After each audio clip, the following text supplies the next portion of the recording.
Hello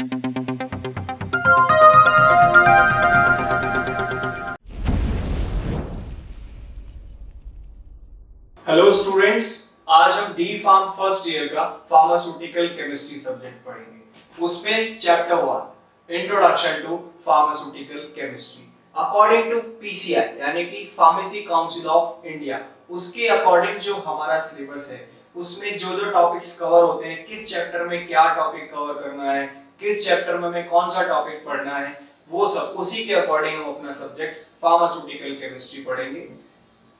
Introduction to Pharmaceutical Chemistry. Basically, syllabus of Chapter 1 according to PCI, Pharmacy Council of India के according आपका जो syllabus है वो ये है।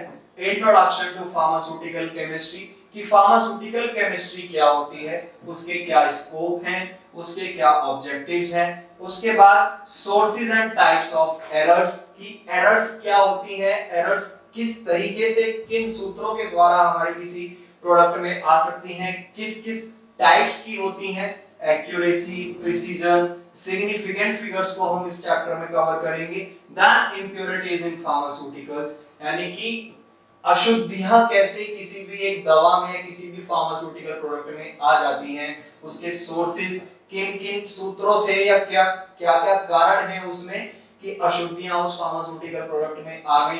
फिर जब उसमें कोई अशुद्धियां पहुंच गई हैं किसी भी फार्मास्यूटिकल प्रोडक्ट में, तो उसका क्या इफेक्ट होगा, क्या उसका प्रभाव पड़ेगा, वो हम पढ़ेंगे उस फार्माकोपियल सब्सटेंस का। उसके बाद हम इंपॉर्टेंस ऑफ लिमिट टेस्ट कि लिमिट टेस्ट हमें क्यों पढ़ते हैं, क्या उसकी जरूरतें हैं, क्या इंपॉर्टेंस है, किस लिए यूज हो रहा है, वो हम पढ़ेंगे। उसके बाद उसका प्रिंसिपल यानी कि सिद्धांत क्या है उसे पढ़ने का।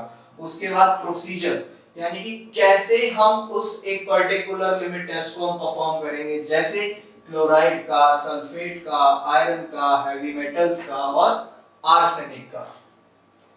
सबसे पहले हमें ये पता होना चाहिए कि जो हमारा एक चैप्टर का नाम है फार्मास्यूटिकल केमिस्ट्री, कि उसमें फार्मास्यूटिकल का क्या मतलब है और केमिस्ट्री का क्या मतलब है। मैं आपको बताता हूं, जैसे फार्मास्यूटिकल केमिस्ट्री, ये हमारा चैप्टर का नाम है कि इंट्रोडक्शन टू फार्मास्यूटिकल केमिस्ट्री। अब फार्मास्यूटिकल केमिस्ट्री को हम दो वर्ड्स में डिवाइड कर देते हैं। जैसे हम हिंदी में पढ़ते हैं ना संधि विच्छेद, कोई एक टिपिकल वर्ड होता है, हार्ड सा टफ सा वर्ड होता है, वो हमसे नहीं पढ़ा जाता, तो हम उसको ब्रेक कर करके लिखते हैं कि ये प्लस ये प्लस ये प्लस ये, तब जाके ये बना। जैसे विश्लेषण है, उसमें वा अलग, छोटी ई अलग, फिर आधा श अलग, ला अलग, एक ही मात्रा अलग, इस तरीके से उसको जब हम एडिशन करते हैं, वो जोड़ के जब एक शब्द बनाते हैं, इसी तरीके से हम करते हैं। मैंने फार्मास्यूटिकल केमिस्ट्री, इसको हम ब्रेक कर लेते हैं फार्मास्यूटिकल और केमिस्ट्री में। सबसे पहले हमें पता होना चाहिए कि फार्मास्यूटिकल क्या होता है, उसके बाद हमें पता होना चाहिए केमिस्ट्री क्या होती है। देन जब हमें फार्मास्यूटिकल पता चल जाएगा और केमिस्ट्री पता चल जाएगी, उसके बाद हम बड़े आराम से फार्मास्यूटिकल केमिस्ट्री को डिफाइन कर पाते हैं। सबसे पहले हम पढ़ते हैं फार्मास्यूटिकल क्या होता है। फार्मास्यूटिकल हमें एक सब्सटेंस के लिए यूज करते हैं, किसी पदार्थ के लिए यूज करते हैं जिसको एक मेडिसिन की प्रिपरेशन में यूज किया जाता है। यानी कि सिंपल भाषा में बोला जाए तो जो हम दवा बनाते हैं उसमें जो जो इंग्रेडिएंट्स यूज हो रहे हैं, जो सब्सटेंस यूज हो रहे हैं, वो एक फार्मास्यूटिकल है। कैसे इसका यूज क्या है? फार्मास्यूटिकल बेसिकली एक क्योर के लिए यूज किया जाता है, प्रिवेंशन के लिए यूज किया जाता है और उस पर्टिकुलर प्रोडक्ट की थेराप्यूटिक एक्टिविटी के लिए यूज किया जाता है। यानी कि जो एक रोग के लिए हम दवा बना रहे हैं, किसी पर्टिकुलर डिजीज के लिए हम दवा बना रहे हैं, तो उसे ठीक करना यानी कि क्योर, उससे बचाना, रोकथाम करना यानी कि प्रिवेंशन, और उस पर्टिकुलर रोग को जड़ से कैसे मिटाना है, कैसे उसे अपना काम करना है, वो थेराप्यूटिक एक्शन या थेराप्यूटिक एक्टिविटी। तो फार्मास्यूटिकल जो बेसिकली एक वो सब्सटेंस है जिसको यूज किया जाता है क्योर के लिए, प्रिवेंशन के लिए, थेराप्यूटिक एक्शन शो करने के लिए उस पर्टिकुलर एक ड्रग का या उस पर्टिकुलर फार्मास्यूटिकल प्रोडक्ट का, जो कि यूज किया जाता है प्रिपरेशन ऑफ मेडिसिन्स में। ऐसे ही अब हम बात करते हैं केमिस्ट्री की। केमिस्ट्री होती क्या है? सिंपल, हम 9th से पढ़ते आ रहे हैं केमिस्ट्री। बेसिकली जैसे 6th में साइंस आती है तो उसमें जो है टर्म्स आ जाती हैं कि केमिस्ट्री ये, फिजिक्स ये, बायोलॉजी ये। तो केमिस्ट्री क्या होती है? केमिस्ट्री बेसिकली किन्हीं भी दो कंपाउंड्स या दो से ज्यादा कंपाउंड्स के बीच के जो केमिकल रिएक्शंस होते हैं उसके लिए केमिस्ट्री यूज की जाती है। जैसे एक कंपाउंड X और एक कंपाउंड Y, दोनों का रिएक्शन हुआ XY। For example H2 plus O पानी बना दिया H2O। ऐसे ही C plus O2 gives CO2, तो कार्बन डाइऑक्साइड बना दी। तो केमिस्ट्री साइंस की वो ब्रांच है जिसमें कि कोई भी मैटर या कोई कंपाउंड है उनका हम कॉम्पोजिशन पढ़ते हैं, उनके हम केमिकल प्रॉपर्टीज पढ़ते हैं, उनका हम सिंथेसिस पढ़ते हैं। तो उनकी प्रॉपर्टीज, सिंथेसिस, कॉम्पोजिशन उन कंपाउंड्स का वो बेसिकली हम केमिस्ट्री में पढ़ते हैं। अब हमें फार्मास्यूटिकल पता चल गया, हमें केमिस्ट्री भी पता चल गई, तो क्या अब हम ये नहीं बता सकते कि फार्मास्यूटिकल केमिस्ट्री क्या होता है? फार्मास्यूटिकल बेसिकली किस लिए यूज हो रहा है कि भाई कोई भी पर्टिकुलर ड्रग है उसके क्या काम है, या तो वो ठीक करेगी या हमें वो बचाएगी यानी कि प्रिवेंशन, या उसकी थेराप्यूटिक एक्टिविटी होगी उस पर्टिकुलर रोग को या उस पर्टिकुलर बीमारी को ठीक करेगी। केमिस्ट्री साइंस की वो ब्रांच है जिसमें किन्हीं भी कंपाउंड्स के बीच में, दो या दो से ज्यादा कंपाउंड्स के बीच में केमिकल रिएक्शन होता है, केमिकल सिंथेसिस होता है। तो हम फार्मास्यूटिकल केमिस्ट्री नहीं बता सकते। फार्मास्यूटिकल केमिस्ट्री बेसिकली वो होती है, ये वो केमिस्ट्री की ब्रांच है जो कि कंपाउंड्स के बीच में उनकी केमिकली प्रॉपर्टीज, उनकी बायोकेमिकल प्रॉपर्टीज और उस पर्टिकुलर कंपाउंड की थेराप्यूटिक एस्पेक्ट्स ऑफ ड्रग या फार्माकोलॉजिकल एक्शंस, यानी कि कैसे वो एक पर्टिकुलर प्रोडक्ट या जो हमने दवा यानी कि ड्रग बनाई है वो कैसे उस बीमारी पे जाके अपना काम करेगी। बेसिकली कैसे फार्मास्यूटिकल केमिस्ट्री काम करती है, ये केमिस्ट्री की वो ब्रांच है जिसमें कि हम यूज करते हैं बायोकेमिकल केमिकल्स और उस पर्टिकुलर प्रोडक्ट के या उस पर्टिकुलर ड्रग की फार्माकोलॉजिकल इफेक्ट्स या फार्माकोलॉजिकल एक्शंस, यानी कि फार्माकोलॉजिकल एक्शन मींस कि थेराप्यूटिक एक्टिविटी क्या होगी। जो हमने एक प्रोडक्ट बनाया है किसी भी XYZ बीमारी को ठीक करने के लिए, तो उस पे कैसे अपना काम करेगी, टारगेट साइट पे जाके कैसे काम करेगी, उसके लिए हम फार्मास्यूटिकल केमिस्ट्री वर्ड यूज करते हैं। अब एग्जाम पॉइंट ऑफ व्यू से हम डेफिनेशंस पढ़ते हैं कि फार्मास्यूटिकल क्या होता है, केमिस्ट्री क्या होती है, और फिर हम पढ़ते हैं कि फार्मास्यूटिकल केमिस्ट्री क्या होती है। क्योंकि कल को एग्जाम में क्वेश्चन आएगा कि डिफाइन द टर्म फार्मास्यूटिकल या डिफाइन द टर्म या इसकी डेफिनेशन बताइए, उसकी डेफिनेशन बताइए। तो एग्जाम में आप किस प्रकार लिखेंगे, कैसे लिखेंगे, वो हम देख लेते हैं। The term pharmaceutical is used for any chemical substance used in the cure, prevention, therapeutic action or which is used in the preparation of medicine। यानी कि सिंपल लैंग्वेज में अगर हम बात करें तो फार्मास्यूटिकल एक वो सब्सटेंस है, वो केमिकल पदार्थ है जिसको यूज किया जाता है किसी भी पर्टिकुलर बीमारी के ठीक करने में, उससे रोकथाम में, या उस पे वो टारगेट साइट पे जाके कैसे अपना काम करेगा, जो कि यूज किया जाता है प्रिपरेशन ऑफ मेडिसिन में। ऐसे ही chemistry is the branch of sciences that involves the study of the composition, structure and properties of the matter। यानी कि ये साइंस की वो ब्रांच है जिसके अंदर हम पढ़ते हैं कि किसी भी मैटर का या किसी भी कंपाउंड का जो एक कॉम्पोजिशन है, एक स्ट्रक्चर है, प्रॉपर्टीज हैं, वो क्या क्या होती हैं वो हम पढ़ते हैं। उसके बाद अब हम पढ़ते हैं कि फार्मास्यूटिकल केमिस्ट्री क्या होती है। मैंने आपको बताया था कि chemistry is the branch of chemistry that deals with the chemicals, biochemicals and pharmacological aspects of drugs. It involves synthesis, isolation, identification, structural elucidation, structural modification, SAR and QSAR। Basically pharmaceutical chemistry की वो branch है जिसमें हम deal करते हैं, जिसमें हम पढ़ते हैं किन्हीं भी जो एक फार्मास्यूटिकल ड्रग है या फार्मास्यूटिकल प्रोडक्ट है तो उसकी केमिकल प्रॉपर्टीज क्या होंगी, उसकी बायोकेमिकल प्रॉपर्टीज क्या होंगी, फार्माकोलॉजिकल यानी कि थेराप्यूटिक एक्शन क्या होगा उस पर्टिकुलर ड्रग का।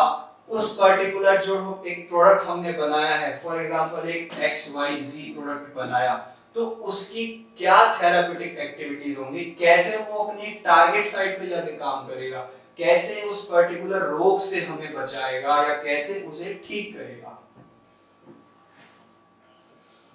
अब इनऑर्गेनिक केमिस्ट्री की इनऑर्गेनिक केमिस्ट्री क्या होती है? बेसिकली इनऑर्गेनिक केमिस्ट्री भी केमिस्ट्री की वो ब्रांच है जिसके अंदर हम सारे एलिमेंट्स का और उनके कंपाउंड्स के बारे में पढ़ते हैं, except carbon and its compound. Simple सरल भाषा में बोला जाए तो इस केमिस्ट्री में यानी कि इनऑर्गेनिक केमिस्ट्री में हम पढ़ते हैं सारे एलिमेंट्स और उनके compounds except carbon and its compound. आप एक मॉलिक्यूलर टेबल उठा लीजिए, जितने भी उसमें एलिमेंट्स हैं except carbon and its compounds, बाकी जितने आपके बचे, चाहे 50 बचे या आपके 20 बचे 25 बचे, उन सब एलिमेंट्स के बारे में हम स्टडी करते हैं यानी कि पढ़ते हैं, और उनसे रिलेटेड जो उनके कंपाउंड्स हैं उनके बारे में हम पढ़ते हैं। और ब्रांचेस ऑफ इनऑर्गेनिक केमिस्ट्री, अब इसकी ब्रांचेस यानी कि टाइप्स इनऑर्गेनिक केमिस्ट्री की, कोऑर्डिनेशन केमिस्ट्री, ऑर्गेनोमेटेलिक कंपाउंड्स और bio inorganic and synthetic inorganic chemistry.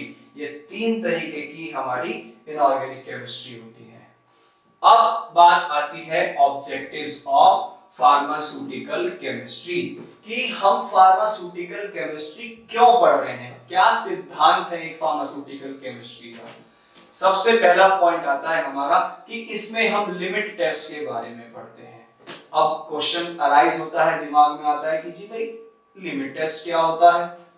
Limit test हम यूज करते हैं किन्हीं भी फार्मास्यूटिकल प्रोडक्ट्स में जब इंप्योरिटीज आ जाती हैं, इंप्योरिटीज यानी कि अशुद्धियां आ जाती हैं, तो उनको कैसे आइडेंटिफाई किया जाए, कैसे उन्हें ढूंढा जाए, या अगर जब उसमें इंप्योरिटीज एंटर कर गई यानी कि अशुद्धियां एंटर कर गई, तो उनको कैसे कंट्रोल किया जाए, कैसे उन्हें रोकथाम की जाए कि भाई इसमें इंप्योरिटीज अब ना आए, तो वो हम लिमिट टेस्ट में पढ़ते हैं।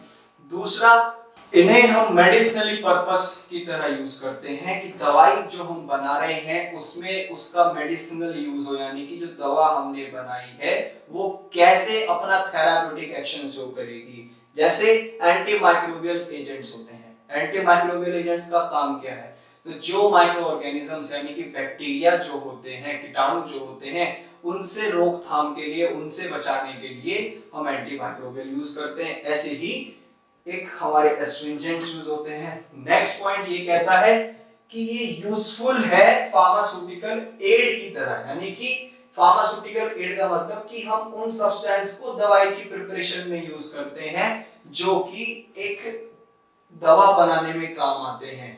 जैसे फॉर एग्जांपल आप चाय बना रहे हैं, अब चाय में क्या क्या यूज पड़ेगा आपका, पानी आपको चाहिए, चाय पत्ती आपको चाहिए, चीनी आपको चाहिए, आप उसमें अलग से कोई इंग्रेडिएंट्स डाल दें, जैसे छोटी इलायची यानी कार्डमम होती है, ये हम ऐड कर रहे हैं, तो ये सारे इंग्रेडिएंट्स कंपल्सन है ना। ऐसे ही जो एक हम दवा बना रहे हैं उसमें जो जो कंपाउंड यूज हो रहे हैं उन्हें हम फार्मास्यूटिकल एड की तरह यूज करते हैं।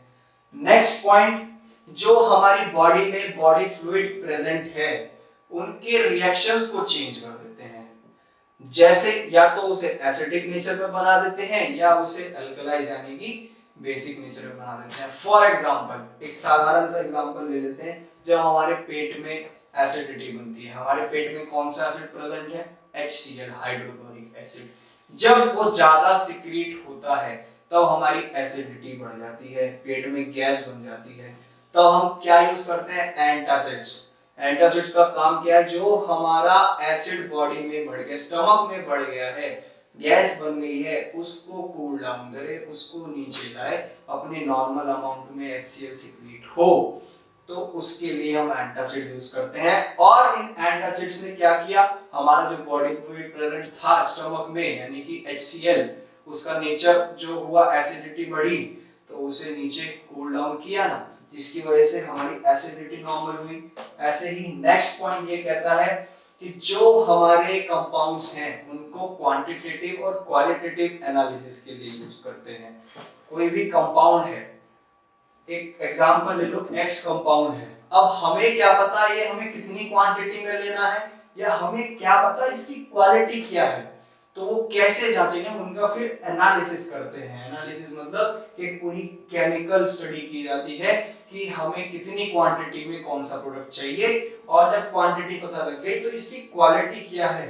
अब हम दवा बना रहे हैं, कोई भी प्रोडक्ट है, फॉर एग्जांपल हम डिस्प्रिन टैबलेट बना रहे हैं सर दर्द के लिए, अब उसमें जो जो इंग्रेडिएंट्स हमें लगेंगे, जो कंपाउंड्स हमें लगेंगे, यूज करने पड़ेंगे, तो वो सब फाइन क्वालिटी के होने चाहिए ना।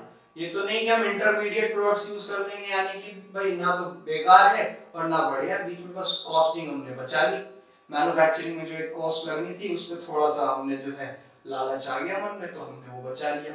अब फायदा क्या हुआ उसका? कुछ भी नहीं, उल्टा नुकसान हो गया। कैसे?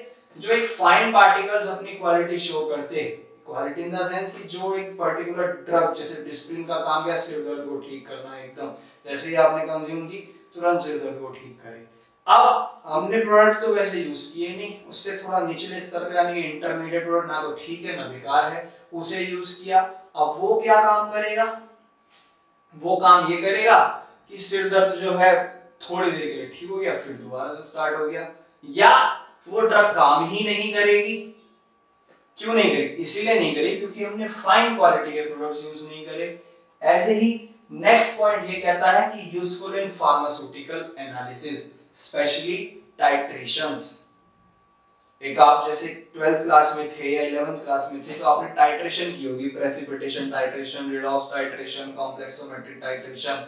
एक हम ब्यूरेट असेंबली लगा देते हैं, उस ब्यूरेट असेंबली में 50 ml तक एक कंपाउंड भर दिया X, और नीचे कॉनिकल फ्लास्क या बीकर में एक कंपाउंड है 10 से 20 ml के करीब, जिसे टाइट्रेट करना है Y।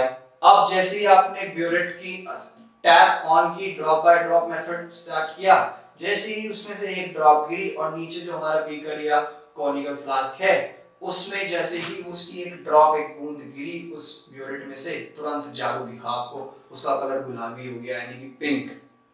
फिर आपने तो शेक किया, हिला दिया, तो कलर गायब। कहते हैं कोई वाह जादू हो गया, है ना। तो वो टाइट्रेशन, जैसे पोटेशियम पर मैग्नेट की टाइट्रेशन हम करते हैं, तो टाइट्रेशंस के लिए या फार्मास्यूटिकल एनालिसिस के लिए हम इसको यूज करते हैं। और लास्ट जो हमारे रिएजेंट्स यूज होते हैं केमिकल रिएक्शंस में, उसके लिए भी हम एक फार्मास्यूटिकल केमिस्ट्री को पढ़ते हैं।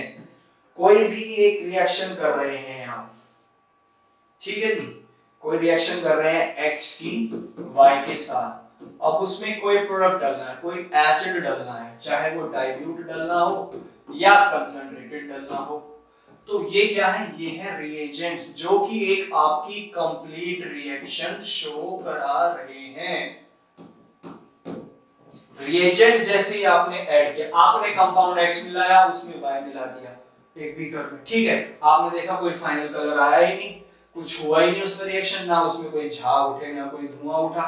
जैसे ही आपने डाइल्यूट एसिड या कंसंट्रेटेड एसिड की अमाउंट डाली, 1 ml 2 ml 3 ml, तुरंत उसमें आपको रिएक्शन का कलर चेंज हो गया, या उसमें से एकदम उफान उठ गया, या उसमें एकदम बबल्स बनने लगे, तो आपको एक इंडिकेशन मिलेगा कि हाँ जी रिएक्शन कंप्लीट हो गई। कैसे?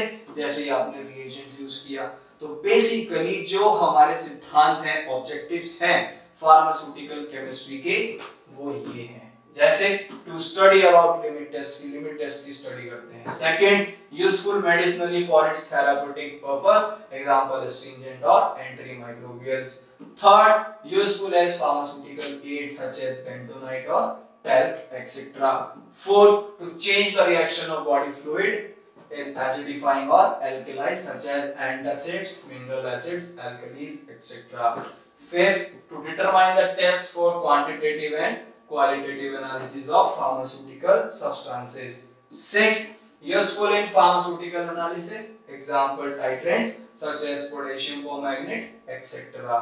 And last, useful as reagents to carry out the reactions, example catalyst, platinum nickel, ऐसे ही oxidizing and reducing agents, lithium, aluminium hydride. अब next, scope of pharmaceutical chemistry.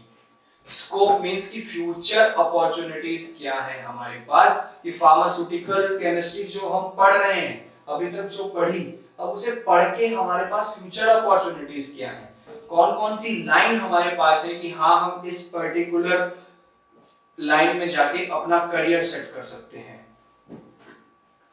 Next, scope of pharmaceutical chemistry. जो हमने अभी तक pharmaceutical chemistry पढ़ी कि किस लिए यूज होती है, क्या इसका यूज है, अब क्यों हमने पढ़ी वो भी हमने पढ़ लिया, सिद्धांत हमने पढ़ लिए फार्मास्यूटिकल केमिस्ट्री के। अब जब इतना पूरा हमें एक इंट्रोडक्शन मिल गया है फार्मास्यूटिकल केमिस्ट्री का, तो हमारे पास फ्यूचर अपॉर्चुनिटीज क्या क्या हैं, हमारे पास करियर अपॉर्चुनिटीज क्या क्या हैं कि हम इस पर्टिकुलर लाइन में जाके अपना करियर बना सकते हैं। तो हम पढ़ते हैं स्कोप ऑफ फार्मास्यूटिकल केमिस्ट्री। सबसे पहला बायोकेमिस्ट्री, देन इनऑर्गेनिक केमिस्ट्री, फिर analytical chemistry, then medicinal chemistry, then stereochemistry, then phytochemistry, then instrumental analysis and last organic chemistry. इनमें से एक दो केमिस्ट्री के बारे में हम थोड़ा बहुत जानते होंगे, जैसे अभी हमने इनऑर्गेनिक केमिस्ट्री को पढ़ा था कि इनऑर्गेनिक केमिस्ट्री क्या होती है। ये वो केमिस्ट्री की ब्रांच है जिनके अंदर हम सारे एलिमेंट्स और उनके कंपाउंड्स के बारे में पढ़ते हैं except carbon and its compound. ऐसे ही थोड़ा बहुत हमें अंदाजा होगा कि बायोकेमिस्ट्री क्या होती है। Biochemistry, bio means biology, biology से आ रहा है ये वर्ड, है ना। ऐसे ही थोड़ा बहुत हम बायोकेमिस्ट्री के बारे में जानते हैं कि बायो यानी कि बायोलॉजी से कुछ थोड़ा बहुत मिलता जुलता हो, और केमिस्ट्री यानी कि केमिकल रिएक्शन। तो जो हमारे लिविंग ऑर्गेनिजम्स होते हैं उनके बीच का जो एक रिलेशन है, केमिकल रिलेशन है, वो हम बायोकेमिस्ट्री के अंदर पढ़ते हैं। ऐसे ही मेडिसिनल केमिस्ट्री यानी कि जो हम मेडिसिनल कंपाउंड्स बनाते हैं उनका कॉम्पोजिशन क्या है, उन कंपाउंड्स का आइसोलेशन क्या है, क्या उनकी स्ट्रक्चरल एक्टिविटी रिलेशनशिप्स हैं, वो सब हम मेडिसिनल केमिस्ट्री में पढ़ते हैं। अब नेक्स्ट स्लाइड पे जाते हैं और उसमें पढ़ते हैं सारी केमिस्ट्रीज के बारे में कि कौन सी केमिस्ट्री में क्या हमें पढ़ना है, क्या कौन सी केमिस्ट्री होती है। बायोकेमिस्ट्री, बायोकेमिस्ट्री और biological chemistry is the study of chemical process within and relating to living organisms, और in simple words study of both chemistry and biology. Simple सरल भाषा में पढ़ते हैं, जानते हैं कि बायोकेमिस्ट्री वो एक केमिस्ट्री है जिसके अंदर हम स्टडी करते हैं chemical process with in and relating to living organisms, यानी कि जो लिविंग ऑर्गेनिजम्स होते हैं उसके अंदर या उनसे रिलेटेड जो केमिकल प्रोसेसेस हैं वो सब हम बायोकेमिस्ट्री में पढ़ते हैं। जैसे सिंपल वर्ड्स में लिखा हुआ है कि केमिस्ट्री एंड बायोलॉजी, इसको हम ब्रेक करेंगे तो केमिस्ट्री है और बायोलॉजी। तो लिविंग ऑर्गेनिजम्स के बीच में जो एक रिलेशन है केमिकल प्रोसेस का या उनसे मिलते जुलते जो केमिकल प्रोसेसेस हैं उन सब की स्टडी हम बायोकेमिस्ट्री में करते हैं। इनऑर्गेनिक केमिस्ट्री बहुत simple, it is the branch of chemistry in which study all the elements and their compounds except carbon and its compound, यानी कि हम वो सारे एलिमेंट्स और उनके वो कंपाउंड्स पढ़ते हैं, उनके बारे में स्टडी करते हैं एक्सेप्ट इनके कार्बन एंड इट्स कंपाउंड। अब next analytical chemistry. Analytical chemistry studies and uses instruments and methods to separate, identify and quantify matter. जो हमारे मैटर हैं, जो हमारे कंपाउंड्स हैं, इस केमिस्ट्री में हम उनकी स्टडी करते हैं। कैसे? उनमें इंस्ट्रूमेंट्स यूज करते हैं, उनमें मेथड्स यूज करते हैं उन्हें सेपरेट करने के लिए, या उसमें कोई नया प्रोडक्ट हमें ढूंढना है तो आइडेंटिफाई करते हैं। वो सारी स्टडीज हमारी एनालिटिकल केमिस्ट्री में होती हैं। Next medicinal chemistry. This chemistry focuses on the molecular aspects of drug action, interaction with the drug targets from both the drug and the target site. Basically जो एक हम ड्रग बना रहे हैं तो उसका क्या थेराप्यूटिक एक्शन होगा, कैसे वो एक पर्टिकुलर टारगेट साइट पे जाके काम करेगी, और वो टारगेट साइट उस ड्रग पे क्या काम करेगी, वो सारी स्टडी हम मेडिसिनल केमिस्ट्री में पढ़ते हैं। Next stereochemistry. It is the branch of chemistry that deals with the spatial arrangements of atoms and groups in molecules, यानी कि जो हमारे एटम्स या मॉलिक्यूल्स होते हैं उनके बीच का जो एक स्पेशल अरेंजमेंट है, कैसे एक एटम दूसरे एटम से अटैच है, कैसे एक मॉलिक्यूल दूसरे मॉलिक्यूल से अटैच है, उसकी स्टडी हम स्टीरियोकेमिस्ट्री में करते हैं। Phytochemistry. Phytochemistry is the branch of chemistry that deals with the chemistry of plants, plant processes and plant products. Basically ये केमिस्ट्री की वो ब्रांच है जिसके अंदर हम जो हमारे लिविंग ऑर्गेनिज्म जैसे प्लांट्स हैं उनके बीच में क्या केमिकल रिएक्शंस हो रहे हैं उसके बारे में हम इस केमिस्ट्री में पढ़ते हैं। उसके जो प्लांट के प्रोडक्ट्स बन रहे हैं या प्लांट्स के जो प्रोसेसेस हैं, जैसे हमें एक्सट्रैक्ट करना है कोई भी कंपाउंड एक प्लांट में, जैसे ग्लाइकोसाइड या एल्कलॉइड हमें पता लगाने हैं कि उसके अंदर प्रेजेंट है या नहीं है, वो सब हम फाइटोकेमिस्ट्री में पढ़ते हैं। Instrumental analysis, it investigates the use of scientific instruments to study systems like spectroscopy, microscopy और chromatography etc. Basically instrumental analysis जो यूज किया जाता है, कोई आपने एक ड्रग बना लिया, कोई भी एक पर्टिकुलर ड्रग बनाया, अब उसकी टेस्टिंग होनी है लैब में, तो वहां पे इंस्ट्रूमेंटल एनालिसिस का यूज किया जाता है, जैसे उसकी क्रोमेटोग्राफी करके या उसकी यूवी स्पेक्ट्रोस्कोपी करके या आईआर स्पेक्ट्रोस्कोपी करके, तो हम पता लगाते हैं वो पर्टिकुलर ड्रग बिल्कुल एक्यूरेट बनी है या नहीं बनी है। Organic chemistry, it is the study of the structure, properties, composition, reactions etcetera. यानी कि इसके अंदर हम कंपाउंड्स के स्ट्रक्चर, उनकी प्रॉपर्टीज, उनके कॉम्पोजिशंस और उनके बीच के केमिकल रिएक्शंस एक्सेट्रा, इन सब के बारे में हम ऑर्गेनिक केमिस्ट्री में पढ़ते हैं।